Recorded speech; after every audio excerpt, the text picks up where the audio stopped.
है या फिर जैसे प्रिंसिपल पर वहाँ इंक फेंका गया तो उसमें भी विद्यार्थी परिषद के कार्यकर्ताओं का नाम उछाला जा रहा है। छात्रों को उकसाया गया, उनको भड़काया गया, अपमानजनक शब्द उनको कहा गया। तत्पश्चात वहाँ के छात्र उग्र हुए। नमस्कार, आप देख रहे हैं भारत फॉर फ्रंट और मैं हूं आपके साथ आशीष। आज हम मौजूद हैं महात्मा गांधी केंद्रीय विश्वविद्यालय में और हमारे साथ विशेष अतिथि के तौर पर मौजूद हैं राम सिंह जी, जो कि अखिल भारतीय विद्यार्थी परिषद के चंपारण विभाग के सह संयोजक हैं। तो आइए इनसे कुछ खास बातचीत करते हैं और जानते हैं विद्यार्थियों की जो समस्याएं हैं उनके बारे में। राम सिंह जी, आपका बहुत बहुत स्वागत है। जी, आपके चैनल के माध्यम से हमको आज विद्यार्थी के समस्या का बात रखने का हमको मौका मिला है। इसके लिए आपके चैनल को बहुत बहुत धन्यवाद। और विद्यार्थियों के समस्या का अगर हम बात करें तो इस ज़िले में या यूजी के छात्र हों, पीजी के छात्र हों, 10+2 के छात्र हों, मतलब जब गांव से जब यहाँ पे पढ़ने आते हैं तो उनके सामने बहुत सारी चुनौतियाँ उभर के सामने आती है। जैसे रूम रेंट का मामला है, यातायात परिवहन का मामला है और नामांकन। सबसे बड़ी बात है कि यहाँ के कॉलेज में नामांकन की बात है। नामांकन की बात अगर हम करें तो यहाँ जितने भी यूजी और पीजी महाविद्यालय हैं, MS college, SNS college, LND college, Ugam Pandey college और एसकेएस महिला कॉलेज, इस कॉलेज के बारे में अगर हम बता दें तो यहाँ छात्रों को इतना गुमराह किया जाता है कि उनका अगर नामांकन अगर लेना चाहते हैं तो पहले तो अगर लिस्ट में उनका नाम नहीं है, स्पॉट का एडमिशन जब आता है तो उनको भिन्न भिन्न बातों से उनको रूबरू कराया जाता है कि आपका नामांकन ऐसे नहीं होगा, वैसे होगा, आज आइए, कल आइए, परसों आइए करके, और उनको गुमराह किया जाता है और कहीं ना कहीं उनसे अवैध तरीके से पैसा ऐंठा जाता है। अच्छा, इसी में मेरा एक प्रश्न रहेगा कि एमएस कॉलेज का एक मामला कुछ दिनों पहले आया था, ज़्यादा दिन नहीं हुए, 2-3 दिन पहले की बात है। अखिल भारतीय विद्यार्थी परिषद का नाम उछाला जा रहा है ये कह के कि विद्यार्थी परिषद वहाँ धांधली करती है या फिर जैसे प्रिंसिपल पर वहाँ इंक फेंका गया तो उसमें भी विद्यार्थी परिषद के कार्यकर्ताओं का नाम उछाला जा रहा है। तो इस पर आप क्या कहना चाहेंगे? देखिए, पूरा प्रकरण जो है एमएस कॉलेज का प्रकरण, इसमें इसको बहुत गहराइयों से देखने की ज़रूरत है। अब हवाबाजी में अगर कोई कह दिया कि विद्यार्थी परिषद के कार्यकर्ता ने वहाँ पे कोई उद्दंडई किया तो सबसे पहले बता दें, विद्यार्थी परिषद 1949 में स्थापना इसकी हुई और स्थापना काल से ही विद्यार्थी परिषद ऐसी घटनाओं से अपनी हमेशा से दूरी बनाए रखती है। और किसी ने ऐसा काम अगर कर दिया तो हम विद्यार्थी परिषद के कार्यकर्ता होने के नाते प्रिंसिपल से क्षमा भी मांग लिए कि देखिए, मेरे कार्यकर्ता का तो एक काम है नहीं, और किसी ने किया हो, अगर मेरा नाम आ रहा है उसमें तो हम लोग उसमें कहीं से संलिप्त नहीं है। बात रही आंदोलन की, तो वहाँ आंदोलन होना तो जायज़ था, चूँकि वहाँ के प्राचार्य के माध्यम से वहाँ जितने भी यूजी और पीजी का एडमिशन जो स्पॉट विश्वविद्यालय करा रही है उसमें पूरा धांधली हुआ है। समझ लीजिए 100 में 90% सीट प्रिंसिपल के कोई ना कोई अपने करीबी लोगों को बांट दिया गया, जैसे उनके आसपास जो भी लोग रहते हैं उनको दे दिया गया। इसको लेकर आम छात्र का मुद्दा था, वहाँ पे पहले से आंदोलनरत थे। विद्यार्थी परिषद ने वहाँ एक छात्र को नेतृत्व देने का काम किया और प्रिंसिपल चैम्बर का घेराव किया, जिसमें प्रिंसिपल साहब के द्वारा छात्रों को उकसाया गया, उनको भड़काया गया, अपमानजनक शब्द उनको कहा गया।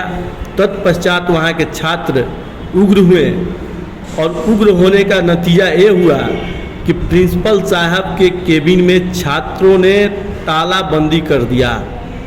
तत्पश्चात विद्यार्थी परिषद के कार्यकर्ता इस तालाबंदी का थोड़ा देर के लिए विरोध भी किया, लेकिन अगर छात्र हित की बात हो और हम छात्र संगठन के नाते काम करते हैं समाज में, तो हमारा भी दायित्व था कि उन छात्रों के साथ कदम से कदम मिलाकर उनको न्याय दिलाने में सहयोग करें।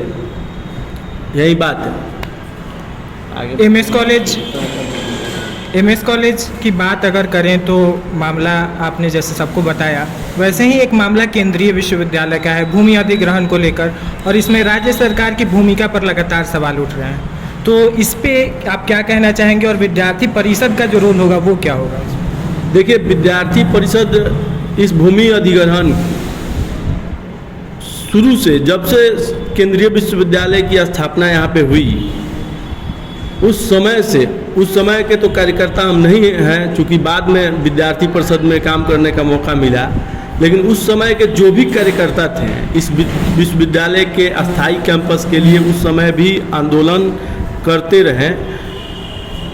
हो सकता है इसमें बहुत सारी गड़बड़ियां हैं, जैसे जिनका ज़मीन जो है पड़ा हुआ है, उन लोगों के मानसिकता की भी कमी है, उन लोग भी ज़्यादा सक्रिय नहीं है कि विश्वविद्यालय को ज़मीन मिले। बिहार सरकार तो सबसे ज़्यादा दोषी है, क्योंकि बिहार सरकार इसी विश्वविद्यालय के साथ एक और विश्वविद्यालय का निर्माण हुआ, और आज वह विश्वविद्यालय फलता फूलता नज़र आ रहा है।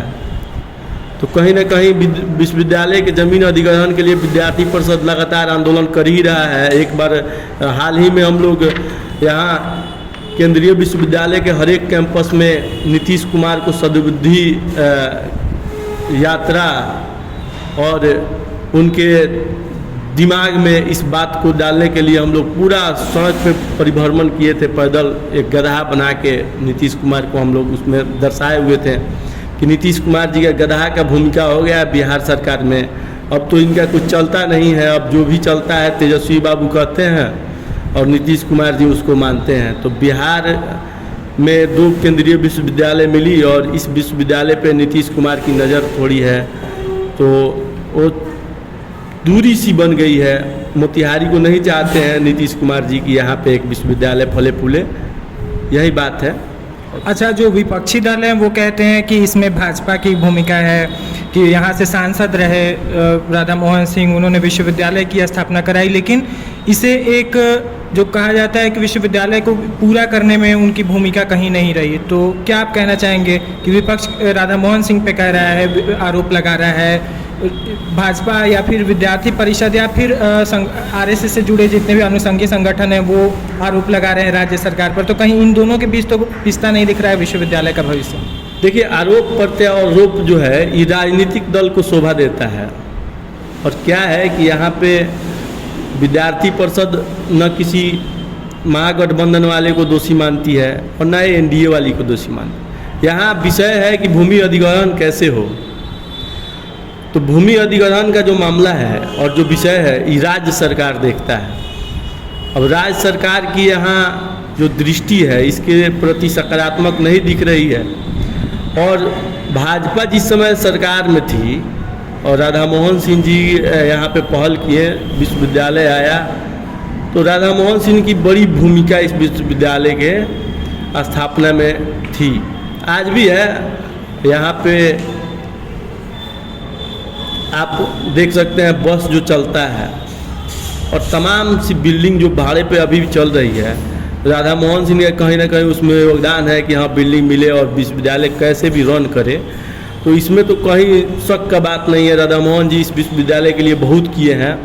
अब कोई अगर कहे कि सरकार में थे तो वो अलग विषय है।